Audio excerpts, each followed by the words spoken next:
Hello, everyone. Thank you once again for joining us for another one of our very special Q&As for the Write-a-thon.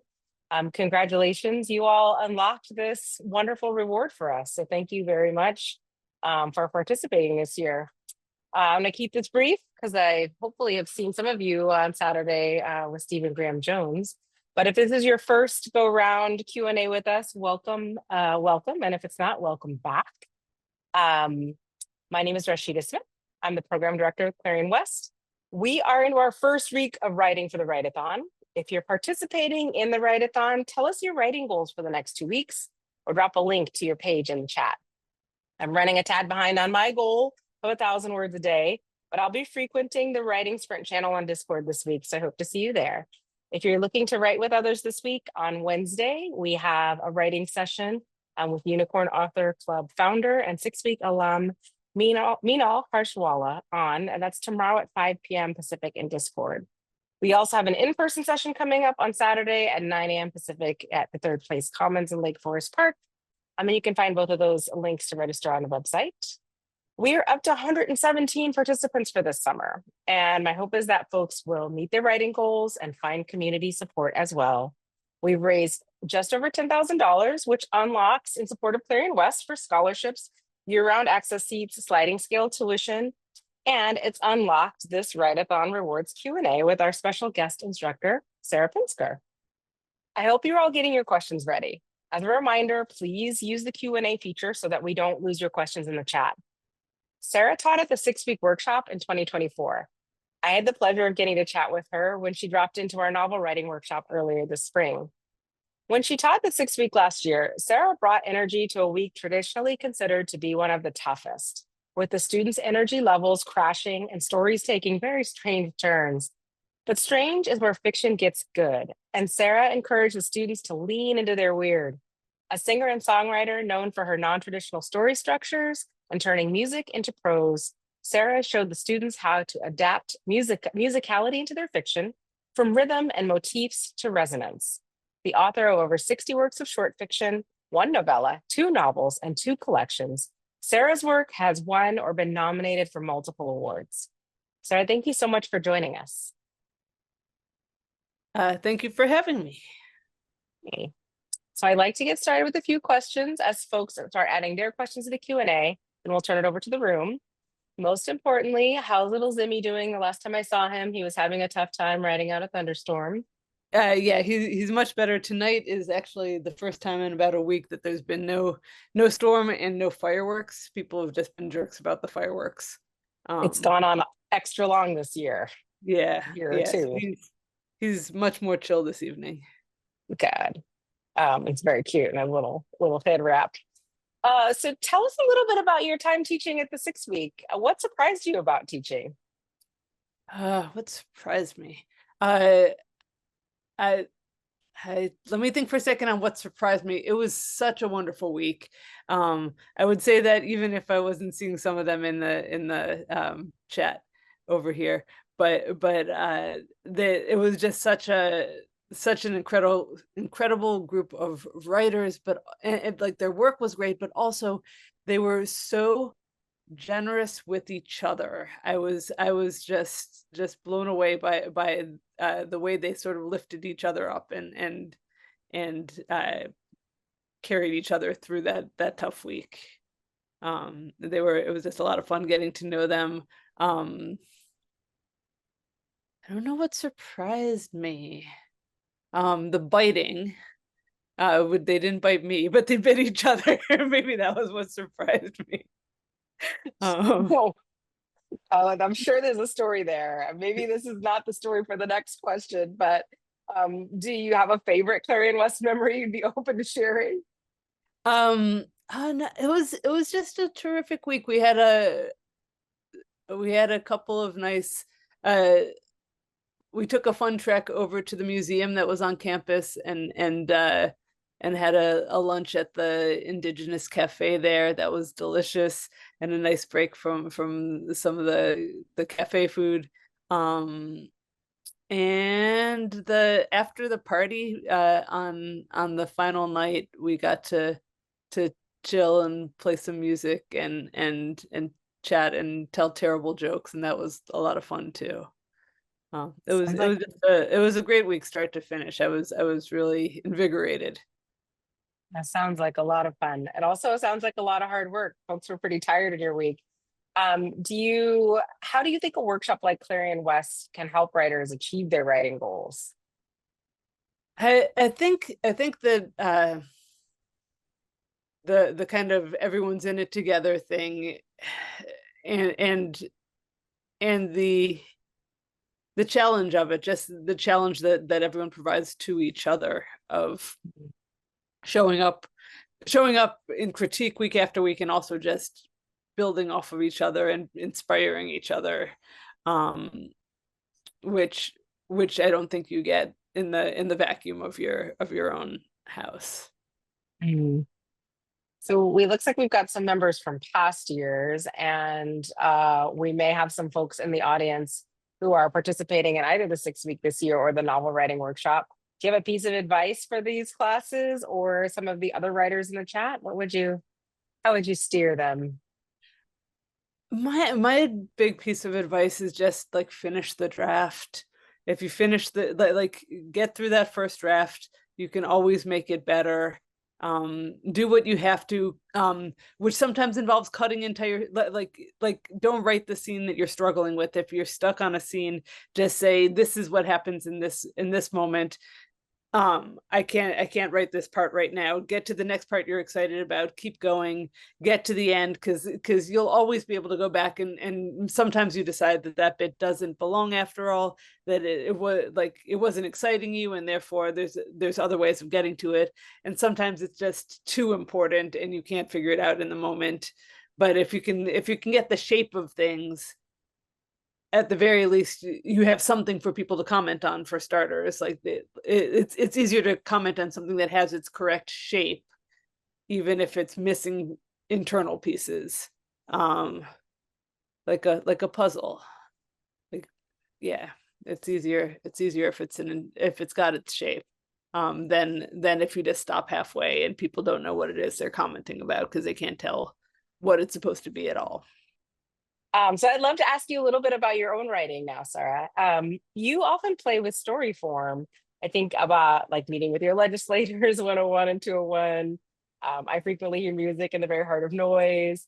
I think you're very well known for, or maybe most well known for where open hearts do gather. Can you talk a little bit about how you decide, if you do it consciously, what form a story will take and what you've learned from experimenting with different forms? Sometimes that's a matter, the challenge that I'm giving myself is what would it look like for a story to be a blank. um Mhm. so if I'm playing with form, I usually I wanted more so than other stories, I want the form to justify it its presence or its usage. There's sort of a default of what a story looks like, and then if you stray from that, it helps to be intentional about it, like why, like to know why you're straying from it, to know why you're not capitalizing things, to know why you're telling the story backwards, whatever it is. And if the form and the content are married, then it usually justifies itself. Otherwise, like I find that some stories that play with form, you get to the point where you're like, this is okay, this was fun, but it didn't really earn, like I don't know why it had to be in this form. And if you say that about it, then it probably wasn't fully cooked, or didn't quite get to that point. Oaken Hearts, I really wanted to. I had an idea for a long time about what a story would look like, about writing a murder ballad, and what would a murder ballad look like as a song, and could a song be a murder ballad? Um, and then I wound up on, I was looking up the lyrics to a song on Genius, which is a lyrics website that lets people annotate the lyrics. And and I noticed that there were annotations on the song I was looking up, which was a traditional song. Like nobody knows, it's unattributed. Nobody knows who wrote it. It's several hundred years old. And I was looking up the lyrics, and the annotation said, this verse is about an acid trip. And I said, it's not. It's like 400 years old. It's not about an acid trip. And whoever it was like thought that Jerry Garcia had written it, I guess. They thought it was a Grateful Dead song and not a song that Grateful Dead played. Like they thought it was one they had written. And I was thinking about the people who say things so confidently on web forums, and so it was kind of so that became part of the question too. And then the question is, well, why should it be in this form? It has to be in. It would be cool to write a song, like a story in song format, but how does it earn its keep? And so it was just moving all those parts together and saying, okay, I have to write a song that's a story that has internal like momentum to the song, and then also the web comments on the song also have to have internal momentum, but they can't, and an arc, even if the arc isn't apparent because it's out of it's not quite chronological. So like once all the pieces were earning their keep, then it's a thing of its own, and not a less of a conceit and more of an exploration, I guess.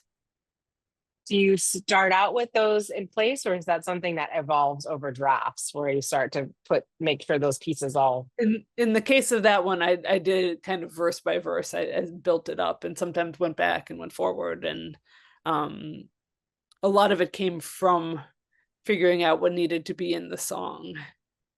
And one fun thing about that story, though, has been over the last couple of years, it's been translated a few times, and I'm fascinated to see how they're doing that in other languages, just because some of the wordplay, I think, couldn't possibly, like a word. There are words that don't have the same like four different meanings in Spanish that they have in English, for example, and certainly not in Chinese. So like manipulate, and then it still has to scan as a song. Like in English, it's playable as a song, but it like I have no idea if it scans as a song in other languages. So I'm kind of fascinated by that. That's amazing. If there's anyone in the chat who has read any of the translations, because you just never know sometimes with these things, and can give us some feedback on how well the translation carries, drop it in the chat. I'm fascinated. Are there any story forms that you want to do or attempt that have eluded you so far, or that you think like not quite yet, or still working out the kinks? I do a lot of not quite yet. Like I'm a big believer in sometimes you have to let a story cook, and sometimes you're not yet the writer to write that story or that novel.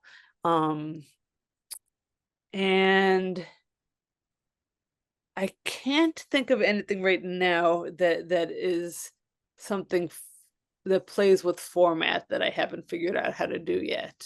Because those ones usually are enticing enough that I'll drop other things to do them. Oh, there's one that I'm working on right now that I think I'm on the final draft, that if I do it right, it's a magic trick in story form. So we'll see if it works, but Sounds amazing. I feel like a lot of your stories are magic tricks as it is, that you get to the end and like, oh, something really amazing has happened. And maybe a little bit by surprise. So I'm curious to see how that looks in an actual intentional form. I can't wait to read it. Um, oh, yeah. So you are also working in various story lengths, short stories, novellas, novels. Will you talk to us a little bit about how you know when an idea fits at what length? And if you've ever had to expand or contract either a completed story or an idea? I think over time I've figured out mostly when, like I can tell what an idea, how much an idea can support is, I guess, what I'm gonna say. Like, there are ideas that you have them and you're like, this is cool, this is a flash idea, or this is cool.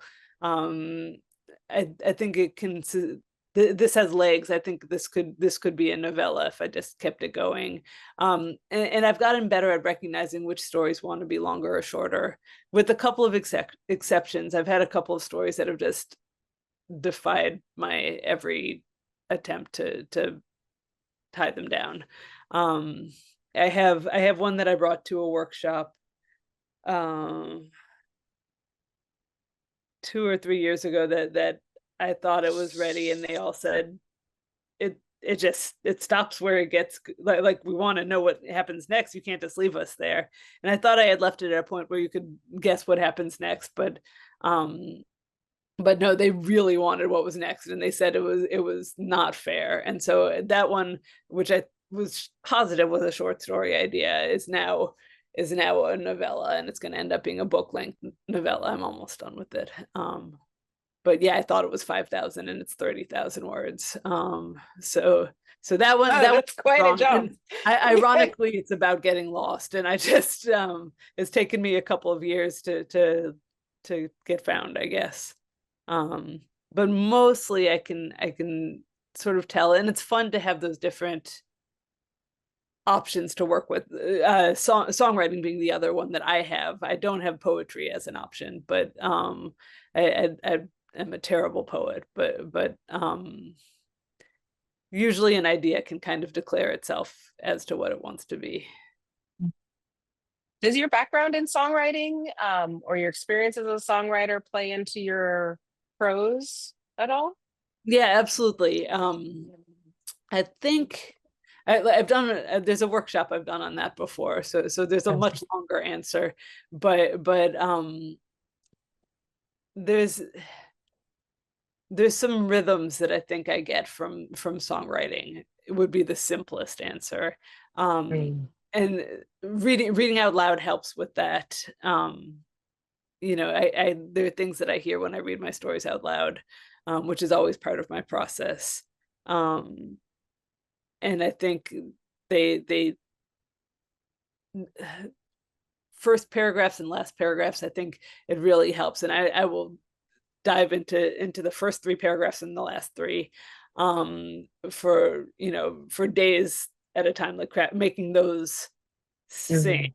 Like I want there to be music in what kicks you off, and what brings it home, so that it sort of I know that with my clarion class, what I talked about a lot was resonance, like the resonance of the beginning with the ending, um, and letting those notes ring out at the end. And I think some of that's the short version.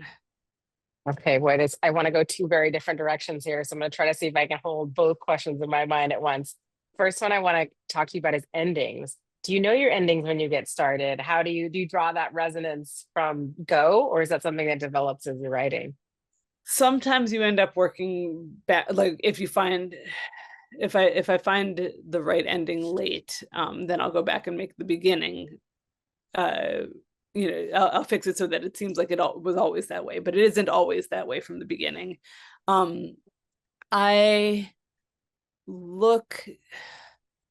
I usually have sort of a vague idea of what the ending is, like nothing concrete. There might be an image, there might be a sentence, there might be something. But the other big thing that I usually end up imparting to the students that I teach, and I can't do it. I don't have a good visual. All right. So SPCA mail. Here we go. So if I were to draw a bullseye, very bad bullseye.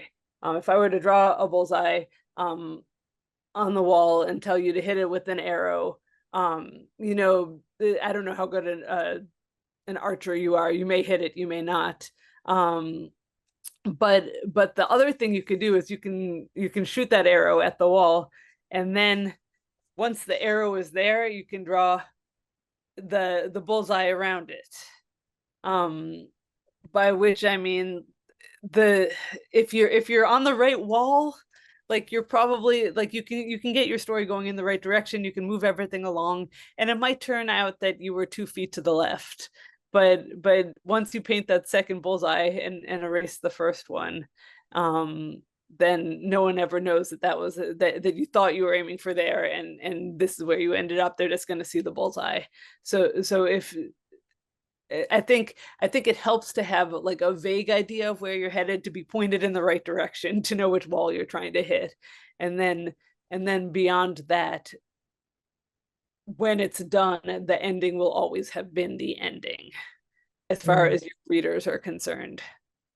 Oh, that's a bit of a magic trick right there. It's a look over here. Here it comes. Yeah, I love yeah. that.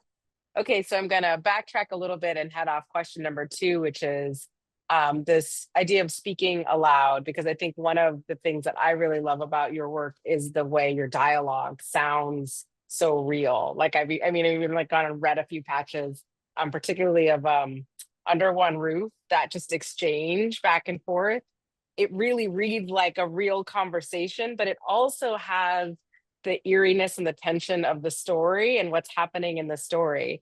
So, talk a little bit about how you build dialogue that both sounds real but actually does the work in the story. Oh, that's an interesting one. I sometimes think that the dialogue is one of like that it's not my strongest point, so I'm always happy when people say it works. But I definitely read it out loud. I want the characters to sound distinct from each other. I want them to, if you took away all of the attributions, I want it to still stand. And then I think attributions, like getting the movements right, getting all of that stuff right, is something that I've worked hard at over the years. And I think I can see sometimes when I look at my earlier stuff, um, what I didn't know yet. Um, Often just I'm trying to think of what it is that I have noticed, but I think yeah, I think a lot of it is just reading the people and making sure that they sound like themselves. Mm. Like when your characters like really have a distinct sound, by which I don't mean like a funky accent or something. Like I don't mean that you're putting something on paper that's gonna read awkwardly, but just when there's so much themselves that they're speaking through you, like that's the goal. um Yeah, I think you can definitely hear that one particular I think about a lot because it's you've got the layers of like the relationship, kind of the way couples kind of argue over what's happening, and then also what's actually happening in the story. Um, and it has such a just it resonates all the way through.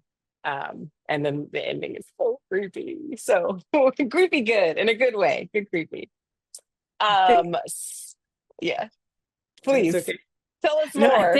I think that particular story, full disclosure, like Uncanny, I think that they said to me like read this again, make sure that these people are talking like straight people talk. Oh, um, and I think I had to go back in and sort of there was something that was not reading quite right to the editor, so we had to work on the dialogue in that one, and I was really happy with how it turned out in the end.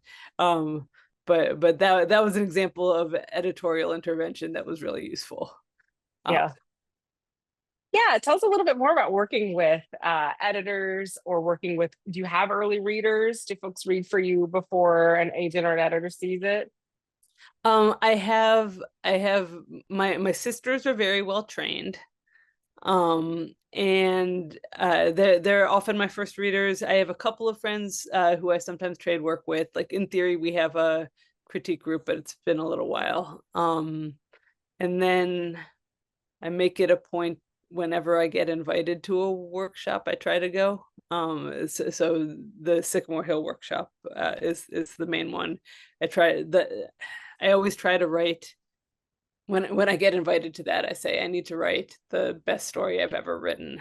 Um, which has worked No for me pressure. times. Yes, there was one year that it actually absolutely did not work, and it like just made me feel terrible because I didn't write the best story I'd ever written, and then I decided it wasn't good enough to bring to them, and I was an embarrassment, and ended up bringing a chapter of a novel in progress instead. Like I psyched myself out completely, and then I brought that story. Then that story got nominated for stuff. Like I wasn't ready to bring it to them, so it made it over time, but it wasn't. Um, I wasn't comfortable enough to bring it. Like it didn't feel up to what I wanted from it. And I do put a lot of pressure on myself, but it's mostly I want to write an interesting story that's worthy of me being here. It doesn't mean that it has to be perfect. It's still usually a first draft, but I want it to be interesting and worth reading. You have also, I think you've mentioned a few times this idea of like letting a story cook for a little while, either go putting it away and coming back to it, or just not being in a hurry to rush into the revision stage. And I think I sometimes hear writers are like, okay, it's done. Now I gotta jump right back in it. What are the advantages of giving it that cook time? What does it do for you? What does it do for the story? And how do you get back into the vibe of the story?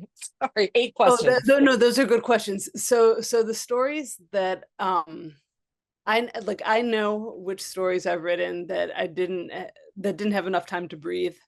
And when I look at those, they're flatter.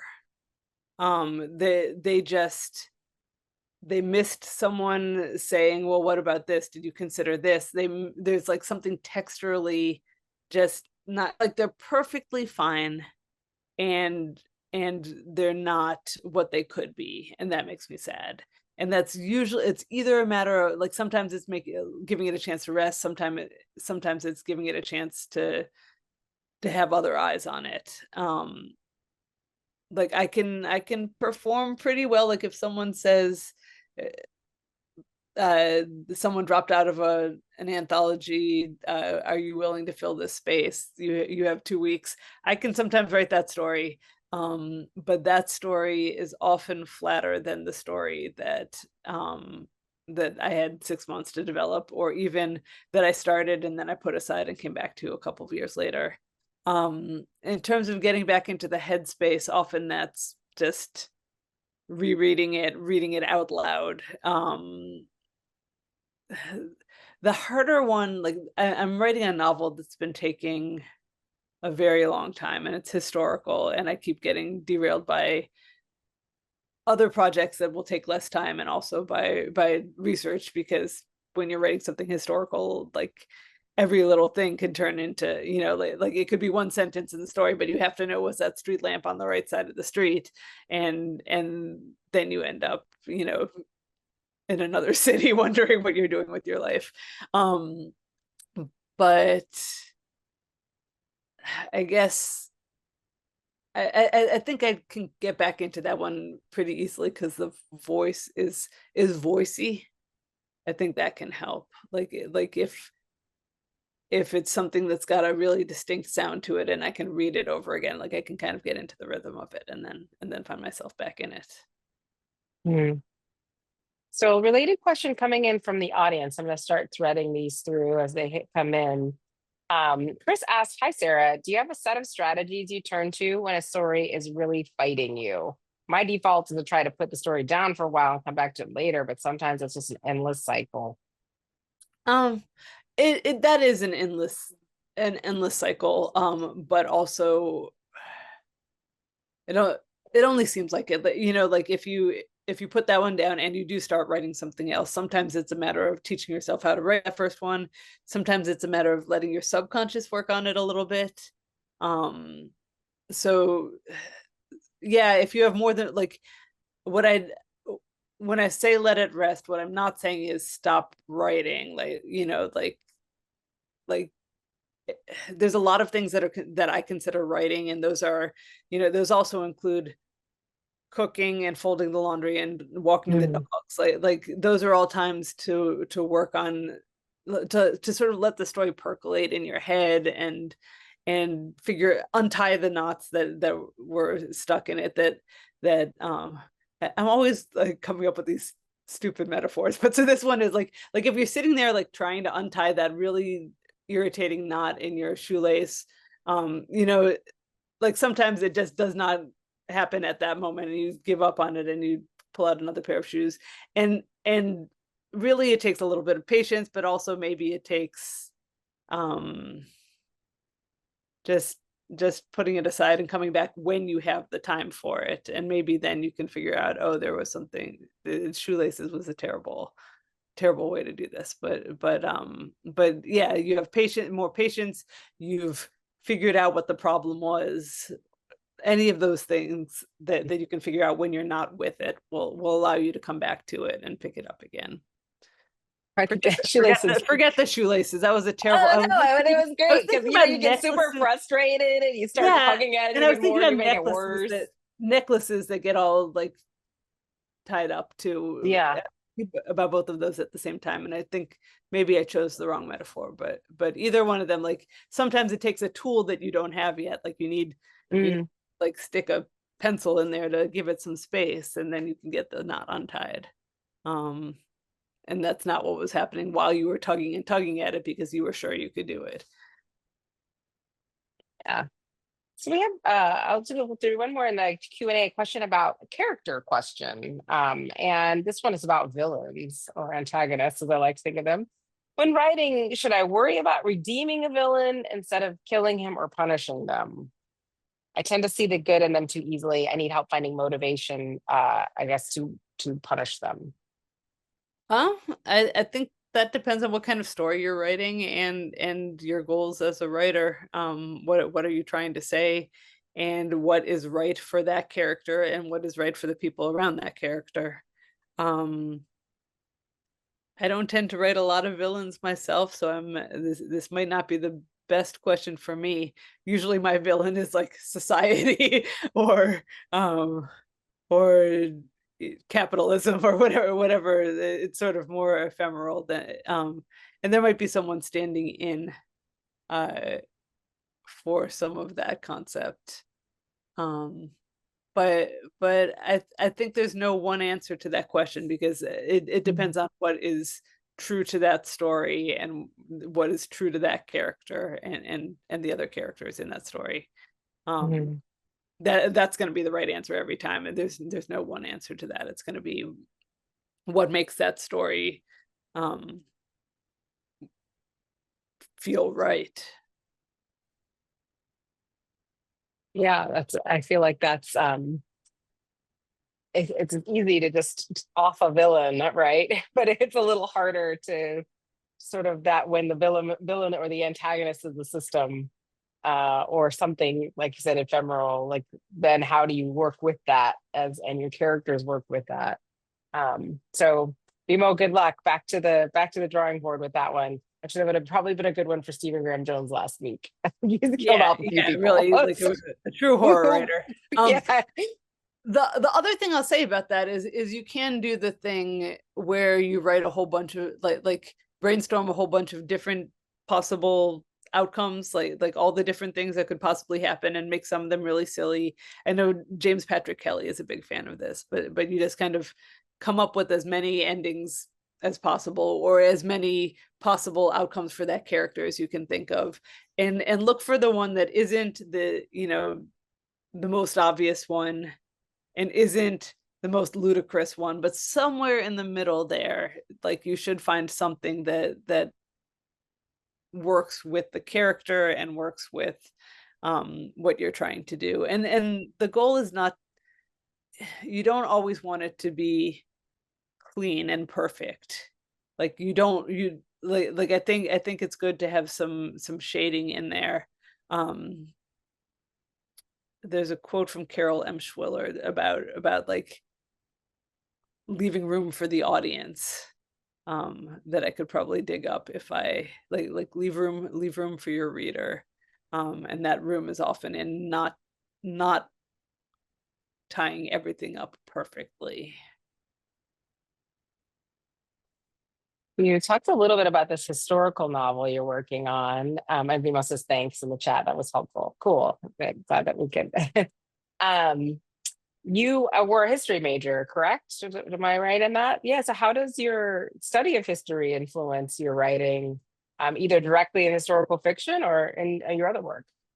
Well, I literally became a history major because I thought it would be more useful to me as a writer to know how to research than to read a whole bunch of other people's novels.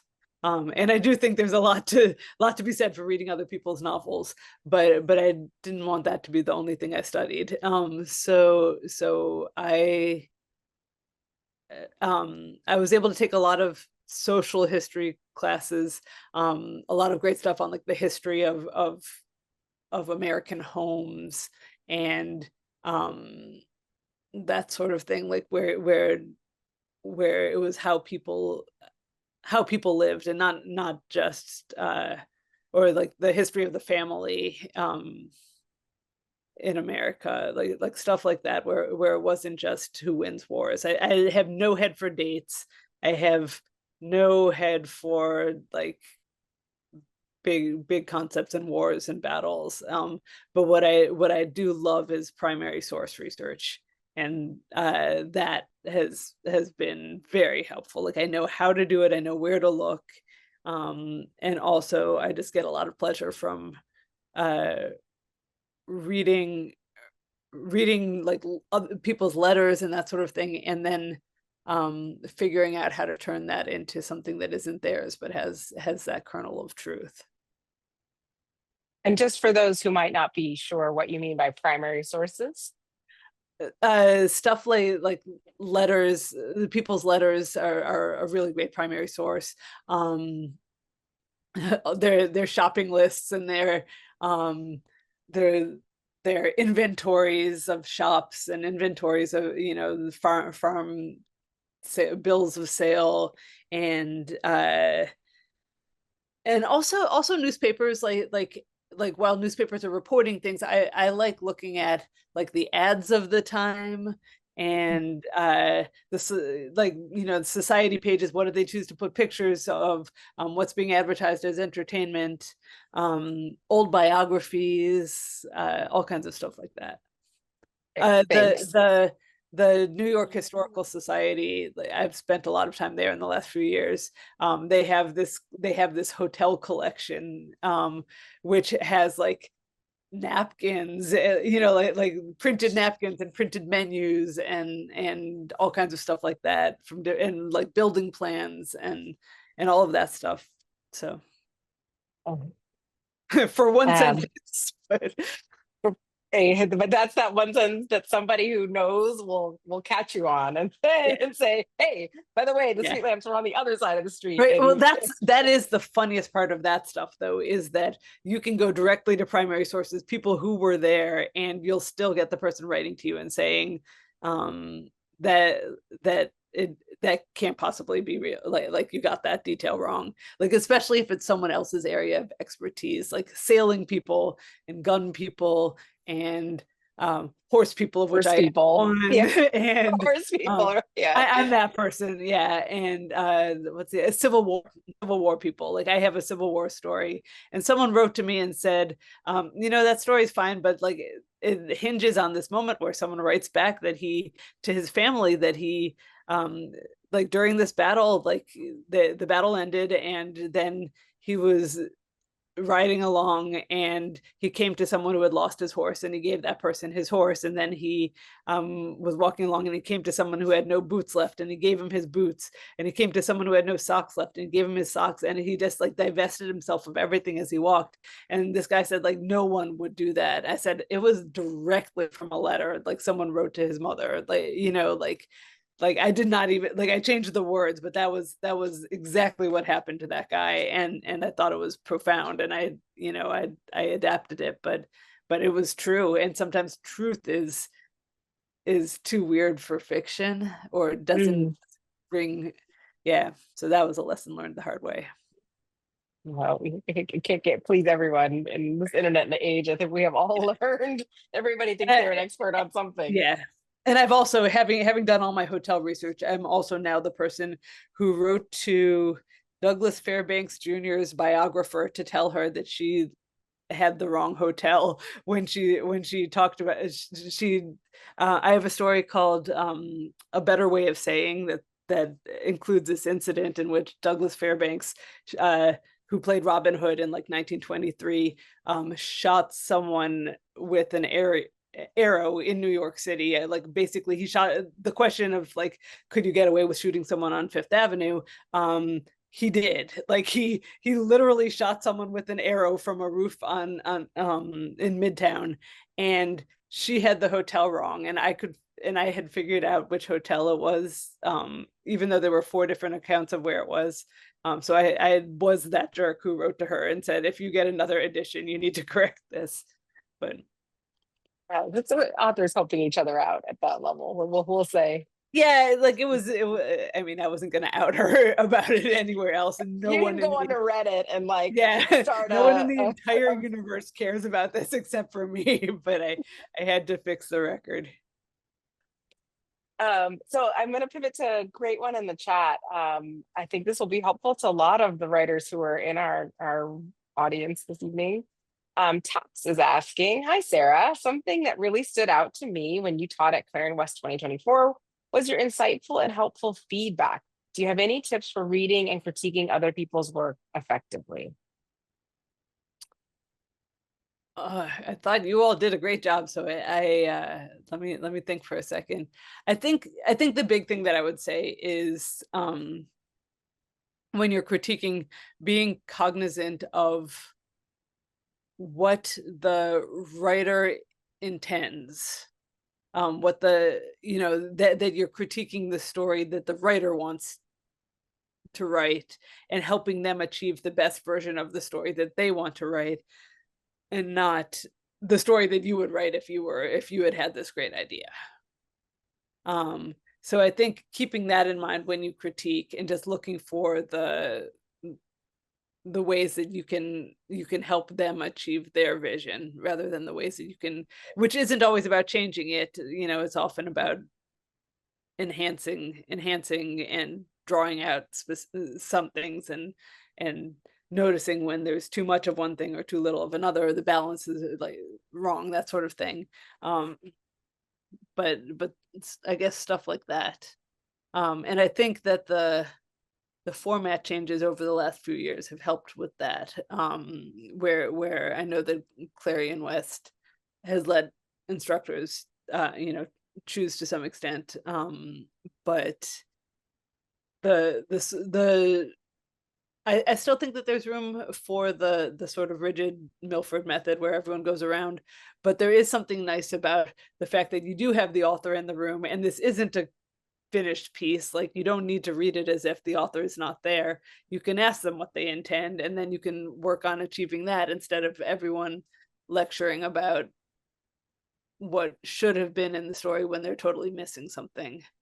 Hmm. So just trying to achieve the thing that person wants to achieve. Do you find author statements then at any point around the story helpful, or is that confusing I for don't mind an the? author statement. I like to read the story, like, given the option, what I would prefer is to read the story as it stands, so I have a chance to form my own opinion. And then, if there's an author statement, have it at the end, or have it at the start of the workshop, or whatever, so that I've been able to form opinions, because that way I feel like, if the author wants to know something, there's the risk of that coloring the read. But sometimes that can be useful too. Like, if you know from the start that this is intended for YA audience, then that's going to save the trouble of saying, well, this read a little bit young, like, that was the point. So what's the point of having that conversation if that isn't, known from the beginning? Like you're gonna waste part of the critique in something that it doesn't need to be critiqued. I think it kind of is a more effective use of everyone's time and Yeah. energy. And especially when we all have so little of it, we feel like it's nice to be able to to use it. Going around that table with 14 other people, 15 other people, everyone trying to get their words in. It's Yeah. nice to streamline the process a little bit. Yeah, and if every one of those people is saying this reads true, like this reads very young, when you could have just, stated that intention to begin with. Yeah. That Yeah, I can remember one of those from my year of just like we went around and around around the word carport, and it was confused for some sort of sci-fi concept. And finally we get back to the author, and they go, actually, just like place where you park your car next to your house when you don't have a garage. And the whole room went, oh, so right, like, right, which isn't a thing in like that's a thing in half the country and not the right, other half, and right, not necessarily the rest of the world. And yeah. right. Yeah. So anytime you can avoid that kind of just churn is probably a good thing. So we're winding down. The chat is empty. So I'm going to throw a few more questions at you from my list. But by all means, folks, we certainly have at least time for one more from the chat, from the Q&A. So if you want to drop your question in. This is kind of maybe just your hot take question on genres and the usefulness of genre differentiating sci-fi fantasy. What is the place of genre in current spec fic and genre divisions? Um, I think some of it is to help point readers to the stuff that they want to read. Like I think that's probably a chunk of it. I'm on a panel at ReaderCon this coming week that's about cozy horror, which isn't really a term I had heard before I wrote Haunt Sweet Home, and then people started saying, you know what this is? Like this is cozy horror, and I was like, is that a thing? I guess it's a thing. But it's a like, is the term itself useful? I don't know, but I was getting a lot of people saying, I don't read horror. Do you think I can read this? And if that's a term that can evolve to tell people, like, if you want something that's a little, a little ghosty that you want to read around October, because you feel like you want to keep up with everyone, but you don't like getting super scared, this is a great book for you. I sat next, I had like 3 events with Johnny Compton, who's a horror, like hardcore horror writer, and we were sitting next to each other at event after event, and people would come up and they would like stayed where they were on the horror spectrum, and then either he would talk about his book or I would talk about my book. And it was rarely the same, it was rarely the same person who left with both books. They wanted one or they wanted the other. So I feel like genre distinctions can be useful for that. I think sometimes they can serve to pigeonhole people a little bit. Like if you say like what I like is, and then if you're only looking for one trope because that's what you love, I feel like you never broaden your horizons. So I'm also for sort of the surprise that not necessarily knowing the genre of something can give you when you sit down to read. That's what I like about some of these workshops is you don't know whether the next story you're reading is going to be horror or science fiction or fantasy. It's probably going to be genre, but if someone wrote something that wasn't, like, would it be turned away? No. Like if that's the story they wrote that week, that's the story they wrote. At Sycamore Hill this year, there were 2 people who brought stories that I would argue were not genre, and they were very apologetic about it, and we were like, no, I'm happy to read this story. You are a wonderful writer, and you've brought a story into the world that wasn't there before, and this is great. So I think you can say I'm a fan of. There are writers who I just will follow to whatever they do, and if they want to try a mystery, I'll read their mystery, and if they want to try fantasy, I'm going to read their fantasy, and if they want to like write something that's historical, I'm going to read their historical. Like if I like their writing, I'm going to follow them, but I don't know that everyone does that. So Hmm. that was my rambling non-answer. Oh, that's great. I think maybe there is no answer to that one. I'm always interested in our people's take on it. I think we live in a different world than when the only way to find a book was going to that section in the bookstore and know that you want to read. So thank you for entertaining that one. I realize that was a big question. No, it's No, an no I mean, pressure. yeah, because I mean, when you say that too, like I think about how different the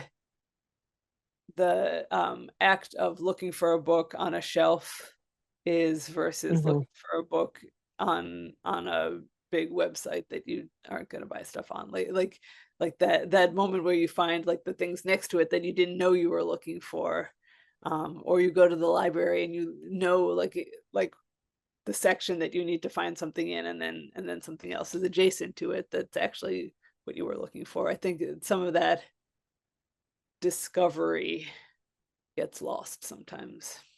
Mhm. So I think it's a probably good one to bring us home from the chat. How do you know when a book or story is ready, and how do you begin that publishing journey? I think we're getting into agents, editors, and publishers, but maybe if, and that's a lot of questions. So Yeah, Matthew, we're going okay, to get to so as much of that as we can. I'll go for story because like book is a little different, but for a story, it's usually when I leave it alone for a day and it doesn't keep telling me more things. Um, Mhm. I'll go for the dog walk that the next morning, and I'm thinking about the next story instead of thinking backwards on what I could still tweak. Um, the other thing to know is that ready is relative because most magazines give you a chance to edit. So you're going to like you want it to be ready enough that they see what it is you're doing and that it's technically correct. But if there's stuff that like you want it to resonate at the end, like you want them to feel like you brought home the ending, and if you feel like you've like you sell the first page so that they want to keep reading, and then you sell a lot of I know that a couple of big editors who read the beginning, and if they're super excited about the beginning they'll actually page to the end just to see if you like if you've managed to Can bring you it. pull it off? Yeah, Yeah. yeah. So it's worth having those things perfect. If there's something in the middle that you know, like over the time that it's out there in submission land that you think of that you want to change, you will have time to change it. There's almost nobody who's gonna say no, you can't. I can't think of any editor who wouldn't let you tweak something if you thought of something later. So that would be my version for short stories is like when you feel like it's ready. Like you will have time to fix it, and even if it goes online and it's got something wrong with it, they can probably fix it later, like if you notice something that bothers you. um the novel question is a lot bigger. How do you start the publishing journey? uh Start practicing. I don't know where you're at, Matthew, so I forgive me if this is too basic, but start practicing writing a cover letter and a synopsis, and that sort of thing, the stuff that you use to talk to agents, because those are skills of their own. um and once you've got something that you think is as polished as you can get it for now, it doesn't need to be perfect, but get that and then polish those letters so that you can talk about it. So we're winding down. I just want to ask one final question about where we can find you online and what you're working on now. If you want to tell us anything upcoming projects. Yeah, I'm working on that magic story. I'm hoping to finish that either tomorrow or on the train to ReaderCon. um and then that novel that's taking forever, and that novella that's almost done. Those are the three that I've been hopping between, and I'm hoping that two of those three will be done this summer. I'm at sarahpinsker.com, and Blue Sky at Sarah Pinsker, and Instagram at Sarah Pinsker, and the bad place at Sarah Pinsker, but you won't I've forgotten my login, so I'm not actually there anymore. It just looks like I am. It's a good idea to just hold it down and Yeah, keep it locked. I just don't Yeah. want my name being taken by someone else, but I don't Yes. want to go Yeah. there. So Yeah. Well, so that's kind of concluding our programming for the evening. Our team's going to be dropping some more links in the chat now. Before oh I yeah, forget, and I want. and Oh, sorry. ReaderCon. Sorry, I was gonna say, and No, not ReaderCon, at all. Please. ReaderCon and WorldCon are the two that I'm going to this summer. Oh, Um, yay! So you'll be and in then Seattle. Yeah, I'll be in Seattle. I'll be there for your Yay. party. One of the two. I think I'm programmed against the Friday night one, but not the Wednesday. And the Seoul International Writers Conference, if any of you happen to be in South Korea. So That sounds amazing. yeah. That'll be quite a trip. Have you been to that one before? No. No. Awesome. Have you been to Korea before? No. No. Oh, how cool. Do you get to spend a couple of days sightseeing too, or you pretty much just Very there for con? very few because I teach in the fall and Okay. I can only miss one class. So I teach 1 day a week and I can only miss one class. So it's going to be kind of clustered between, but Yeah. Awesome. Sorry, that was like two extra questions. I'll squeeze those in there it's while okay. I've got you. My clock still reads. Okay. So I just want to thank our friends at Common Area Maintenance for their space last Saturday, King County for Culture, City of Seattle Arts, Office of Arts and Culture, and the many donors in our community that are helping to make programs like these happen. This is all of y'all in the Write-a-thon. Thank you so much. Sarah, thank you for joining us. You're always welcome back. We love talking to you. Thank you. It was a lot of fun. Thank you for the great questions and thank you to everyone who donated. Yeah. So everyone, thanks for taking the time to join us today. I think we're winding down, so I hope you have the time zone appropriate farewell to all of you. And we'll see you at the next event. If you're looking for writing, Wednesday night with Minal on Discord, Saturday in person here in Seattle. And we'll be in Discord, of course, doing lots of writing in the Sprint channel. So we hope to see you there. Thanks, everyone.